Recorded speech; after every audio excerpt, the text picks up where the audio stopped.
Chapter 15. Deeper Magic from Before the Dawn of Time. While the two girls still crouched in the bushes with their hands over their faces, they heard the voice of the witch calling out, "Now, follow me all, and we will set about what remains of this war. It will not take us long to crush the human vermin and the traitors now that the great fool, the great cat, lies dead."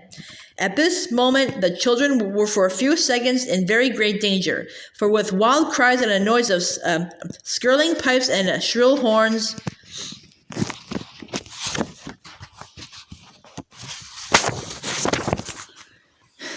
blowing, the whole of that vile rabble came sweeping off the hilltop and down the slope right past their hiding place. They felt the specters go by them like a cold wind, and they felt the ground shake beneath them under the galloping feet of the minotaurs, and overhead there went a flurry of foul wings and a blackness of vultures and giant bats.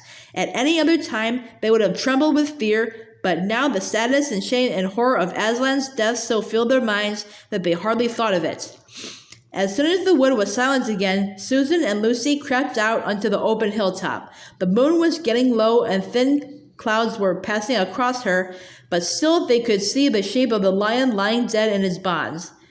And down they both knelt in the wet grass and kissed his cold face and stroked his beautiful fur, what was left of it, and cried till they could cry no more. And then they looked at each other and held each other's hands for mere loneliness and cried again, and then again were silent. At last Lucy said, I can't bear to look at that horrible muzzle. I wonder, could we take it off?"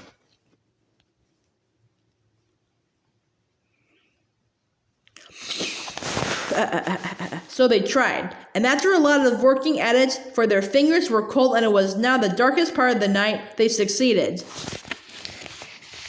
And when they saw his face without it, they burst out crying again and kissed it and fondled it and wiped away the blood and the foam as well as they could. And it was all more lonely and hopeless and horrid than I know how to describe. I wonder, could we untie him as well? Said Susan presently. But the enemies, out of pure spitefulness, had joined the cord so tight that the girls could make nothing of the knots. I hope no one who reads this book has been quite as miserable as Susan and Lucy were that night, but if you've been up all night and cried till you have no more tears left in you, you will know that there comes in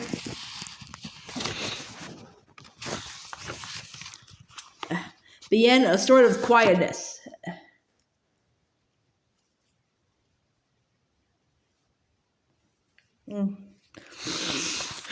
You feel as if nothing was ever going to happen again. At any rate, that was how it felt to these two. Hours and hours seemed to go by in this dead calm, and they hardly noticed that they were getting colder and colder. But at last Lucy noticed two other things.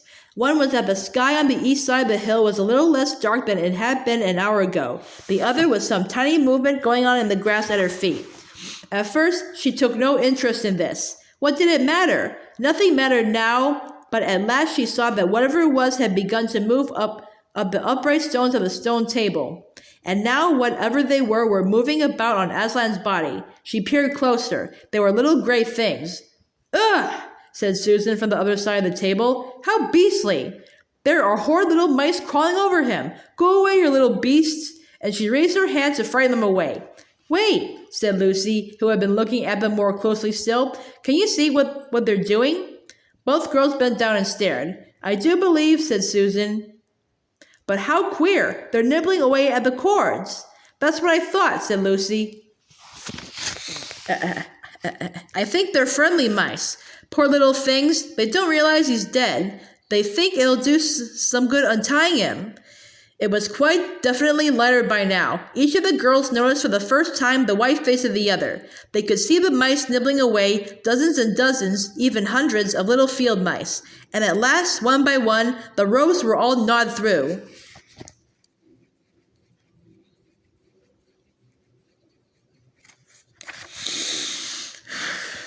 The sky in the east was whitish by now, and the stars were getting fainter, all except one very big one low down on the eastern horizon. They felt colder than than they had been all night. The mice crept away again.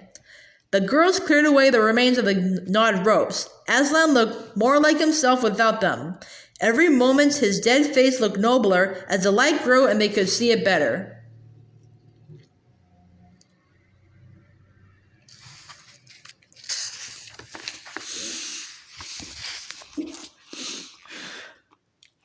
In the wood behind them, a bird gave a chuckling sound. It had been so still for hours and hours that it startled them.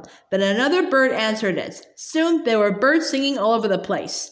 It was quite definitely early morning now, not late night. "I'm so cold," said Lucy. "So am I," said Susan.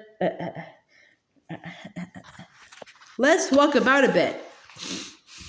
They walked to the eastern edge of the hill and looked down. The one big star had almost disappeared. The country all looked dark gray, but beyond, at the very end of the world, the sea showed pale. The sky began to turn red. They walked to and fro more times than they could count between the dead Aslan and the eastern ridge, trying to keep warm, and oh, how tired their legs felt.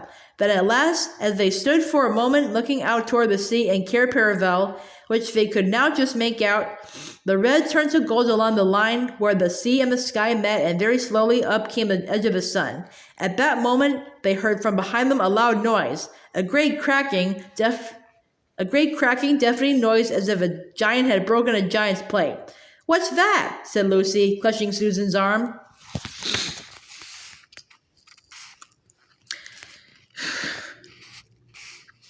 I feel afraid to turn round," said Susan. "Something awful is happening." "They're doing something worse to him," said Lucy. "Come on!" And she turned, pulling Susan round with her.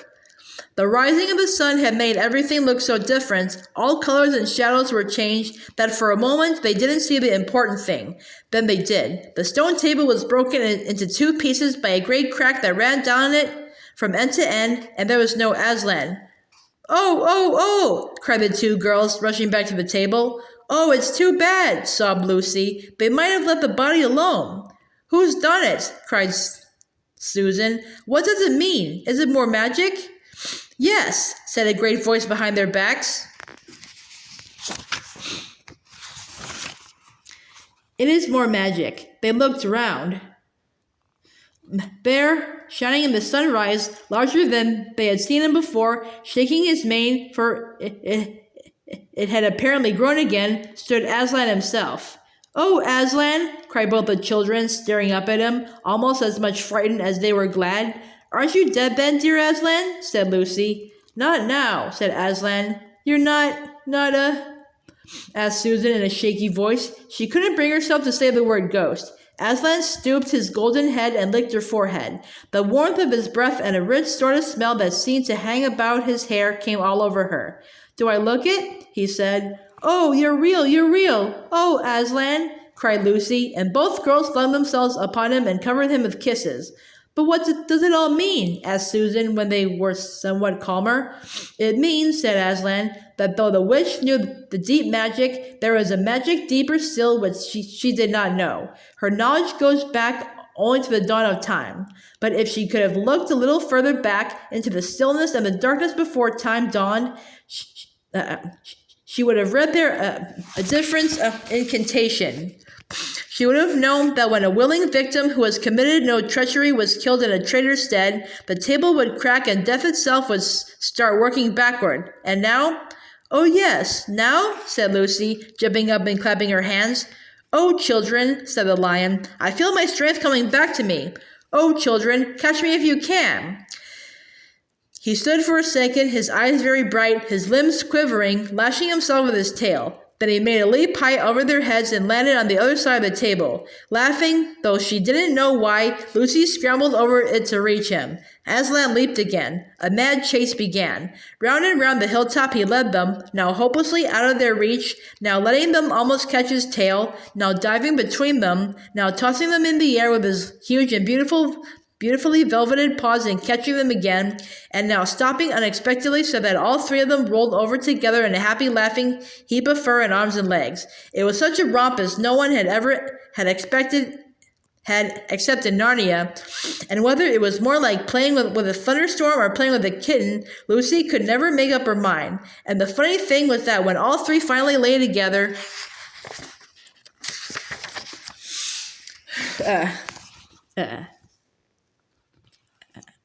panting in the sun, the girls no longer felt in the least tired or hungry or thirsty. "And now," said Aslan presently, to business. "I feel I am going to roar. You had better put your fingers in your ears." And they did. And Aslan stood up, and when he opened his mouth to roar, his face became so terrible that they did not dare to look at it. And they saw all the trees in front of him bend before the blast of his roaring, as grass bends in a meadow before the wind. Then he said, "We have a long journey to go. You must ride on me." And he crouched down, and the children climbed onto his warm golden back, and Susan sat first, holding on tightly to his mane, and Lucy sat behind, holding on tightly to Susan. And with a great heave, he rose underneath them, and then shot off, faster than any horse could go, downhill and into the thick of the forest. That ride was perhaps the most wonderful thing that happened to them in Narnia. Have you ever had a gallop on a horse? Think of that, and then take away the heavy noise of the hoofs and the jingle of the bits, and imagine instead the almost noiseless patting of the great paws. Then imagine instead of the black or gray or chestnut back of the horse, the soft roughness of golden fur, and the mane flying back in the wind. And then imagine you are going about twice as fast as the fastest racehorse. But this is a mount that doesn't need to be guided and never grows tired. He rushes on, never missing his footing, never hesitating, threading his way with perfect skill between tree trunks, jumping over bush and briar and the smaller streams, swimming the largest of all. And you are riding not on a road, nor in a park, nor even on the downs, but right across Narnia in spring, down solemn avenues of beech and across sunny glades of oak, through wild orchards of snow-white cherry trees, past roaring waterfalls and mossy rocks and echoing caverns, up woody slopes alight with gorse bushes, and across the shoulders of heathery mountains and along giddy ridges and down again into wild valleys and out into acres of blue flowers. It was nearly midday when they found themselves looking down a steep hillside at a castle, a little toy castle it looked from where they stood, which seemed to be all pointed towers. But the lion was rushing down at such a speed that it grew larger every moment, and before they had time even to ask themselves what it was, they were already on a level with it. And now it no longer looked like a toy castle, but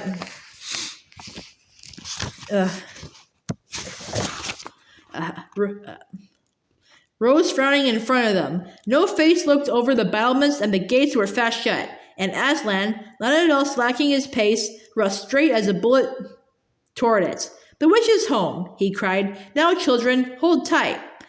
Next moment, the whole world seemed to turn upside down, and the children felt as if they had left their insides behind them, for the lion had gathered himself together for a greater leap than any he had yet made and jumped, or you may call it flying rather than jumping, right over the castle wall. The two girls, breathless but unhurt, found themselves tumbling off his back in the middle of a wide stone courtyard full of statues.